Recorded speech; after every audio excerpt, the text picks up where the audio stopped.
Hello friends, നമ്മളിന്ന് നോക്കാൻ പോകുന്നത് കിംഫം സിംഗ് നോങ് കൈറിൻസിൻ്റെ വിക്യം എന്ന് പറയുന്നൊരു പോയിട്രിയാണ്. ഇഗ്നോയിലെ MEG14 ലാസ്റ്റത്തെ മൊഡ്യൂളായ പോയട്രി സെഷനിൽ വരുന്ന ഒരു ഇമ്പോർട്ടൻറ്റ് പോയട്രിയാണ് റിക്യം. ഇതൊരു ലാമൻറ്റിങ് സോങ് ആണ്, ഒരു ചരമഗീതം.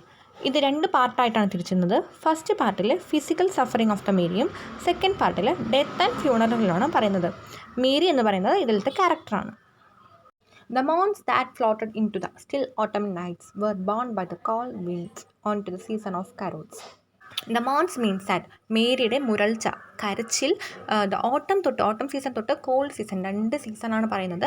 ഓട്ടം സീസൺ തൊട്ട് കോൾഡ് സീസൺ വരെ ഫ്ലോട്ട് ചെയ്ത് കിടക്കുന്നു on the season of carols means that Christmas season. അതെപ്പോഴാണ്?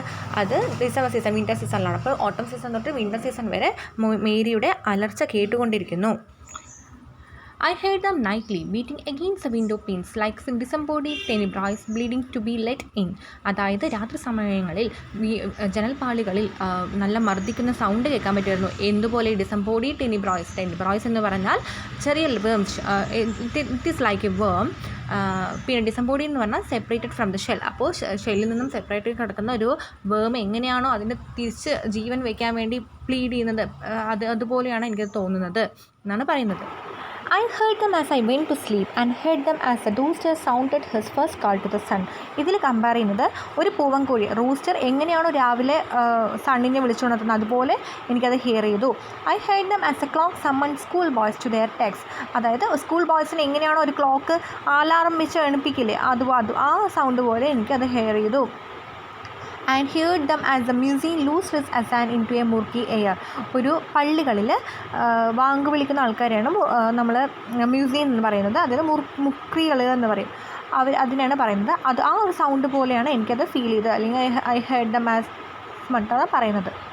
What was wrong with മേരിക്ക് എന്ത് സംഭവിച്ചു? ഇങ്ങനൊരു ക്വസ്റ്റ്യൻ അവിടെ ഒരു ആൻസർലെസ് ആയിട്ടാണ് ഈ പോയട്രിയിൽ നിൽക്കുന്നത്. I heard them as she was mourning, as naturally as a sleeper snoring.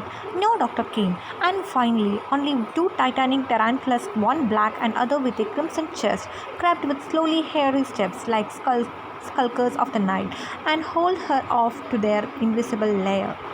Here Mary ഗോഡിനെ വിളിച്ച് തന്നെ പ്രൊട്ടക്റ്റ് ചെയ്യണമെന്ന് കരയുകയാണ്. പക്ഷേ even though she was mourning as naturally as a sleeper snoring. ഒരു സാധാരണമായ ഒരാൾ എങ്ങനെയാണോ കൂർക്കം വിളിച്ചുറങ്ങുന്നത് അതുപോലെയാണ് ഈ സമയത്ത് പോയിരുന്നത് തോന്നുന്നത്. No doctor came and finally only 2 titanic tarantulas came. 1 black, ഒരു ബ്ലാക്കും പിന്നൊന്ന് അത് ക്രിംസൺ ചെസ്റ്റ്, അതൊരു റെഡ് കളർ ചെസ്റ്റിൻ്റെ അവിടെയുള്ള ഒരു സ്പൈഡറായിട്ടാണ് പറയുന്നത്.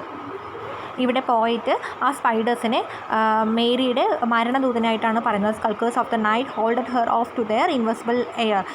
അതായത് വിശാലമായ ഒരു സ്ഥലത്തേക്ക് കൊണ്ടുപോയി എന്നാണ് മേരീനെ പറയുന്നത്. അതായത് she was dead on that night. Love broke into loud lamentations. The mother cried for divine explanations. Mourners swarmed her deathbed.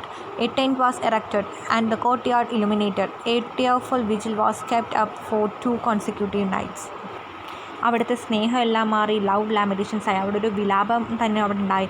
Mother cried for divine explanations. അവിടെ അമ്മ കരയായിരുന്നു ദൈവത്തെ വിളിച്ചിട്ട്. The moaners fanned her death bed. ശവത്തിൻ്റെ ചുറ്റും ആൾക്കാർ നിൽക്കുന്നുണ്ടായിരുന്നു വിലപിച്ചിട്ട്. A tent was erected. അവിടെ പന്തൽ ഉയർന്നു. The courtyard illuminated. എല്ലാം കോർട്ട്യാർഡൊക്കെ ഇലുമിനേറ്റ് ചെയ്തു. A tearful vigil was kept up for 2 consecutive nights. അവിടെ സംസ്കാര ചടങ്ങ് 2 ദിവസത്തെ നൈറ്റ്സിലാണ് നടക്കുന്നത്. Packs of cards were bought, recounters joked, sympathizers guffawed. Her body was bathed and scented, utensils were rendered. She was dressed in her favorite clothes, adorned with her favorite trinkets. A funeral feast was hosted. Here ഇവിടെ പറയുന്നത് packs of cards were bought. അതായത് അവിടെ ഉണ്ടായിരുന്ന ആൾക്കാരൊക്കെ ആ 2 ദിവസത്തെ നൈറ്റിൻ്റെ ഒരു ഇത് കഴിയുമ്പോഴേക്കും എല്ലാവരും പാക്സ് ഓഫ് കാർഡ്സ് കളിക്കാനുള്ള സാധനങ്ങൾ കൊണ്ടുവരാൻ തുടങ്ങി. കാർഡ്സൊക്കെ പിന്നെ സംസാരിച്ച് ചിരിക്കാൻ തുടങ്ങി. പിന്നെ സിമ്പത്തൈസേഴ്സൊക്കെ ഗോസിപ്പുകൾ പറയാൻ തുടങ്ങി. Her body was bathed and scented, utensils were rendered. പാത്രങ്ങളൊക്കെ വാടകയ്ക്കെടുത്തു. She was dressed in her favourite clothes, adorned with her favourite trinkets. നല്ല ഫേവറേറ്റ് ആയ ഡ്രസ്സ് ഇട്ട് കൊടുത്തു. അതുപോലെ തന്നെ ഹെയറൊക്കെ നന്നായി ഡെക്കറേറ്റ് ചെയ്തു. Funeral feast was hosted. അവിടെ ഒരു ഫ്യൂണറൽ ചടങ്ങ് നടക്കുകയാണ്. Church elders were invited, the cottage assembled, prayers were offered, choir in wishes were ordered, sermons were shouted, gossips were floated, palms were read, tea and biscuits were distributed. ആ സമയത്ത് ചർച്ചിലെ ഈ പുരോഹിതരൊക്കെ invite ചെയ്തു. പിന്നെ cottage അവിടത്തുള്ള എല്ലാവരും ആ ഒരു ശവസംസ്കാര ചടങ്ങിനെത്തി. Prayers എല്ലാവരും നല്ല പ്രാർത്ഥനയിലായിരുന്നു. Cajun dishes was ordered. അവിടെയുള്ള ഒരു തരത്തിലുള്ള ഡിഷസ് പ്രൊവൈഡ് ചെയ്യുന്നുണ്ട്. Sermons were shouted, gossips were floated, palms were read. അതായത് പനയോലകളൊക്കെ വായിച്ചു. Tea and biscuits were distributed. Then her sudden demise was sadly lamented. Such a young girl, such a sweet girl, such promise. But the eschatologists offered some comfort. They were happy she went so peacefully. അതിലെന്താ പറയുന്നത് വെച്ചാൽ പെട്ടെന്ന് തന്നെ അവളുടെ ആ ഒരു വിലാപം, അതായത് മരണാനന്തരമായിട്ടുള്ള വിലാപം അവിടെ വന്നു. Such A young girl, such A sweet girl, such A promise എന്നൊക്കെ പറയുന്നുണ്ടായിരുന്നു. ബട്ട് ദ എക്സ്കറ്റോളജിസ്റ്റ്, അതായത് യഗാന്ത ശാസ്ത്രജ്ഞർ, അതായത് ഹു ബിലീവ് ഇൻ ലോകാവസാനത്തിലൊക്കെ ബിലീവ് ചെയ്യുന്ന ആൾക്കാർ എന്ത് പറഞ്ഞു? അവൾ മേരി പീസ്ഫുള്ളായിട്ടാണല്ലോ മരണപ്പെട്ടിരിക്കുന്നത് എന്ന് പറഞ്ഞിട്ട് അവർ സമാധാനിക്കുകയാണ്. Thanks for watching.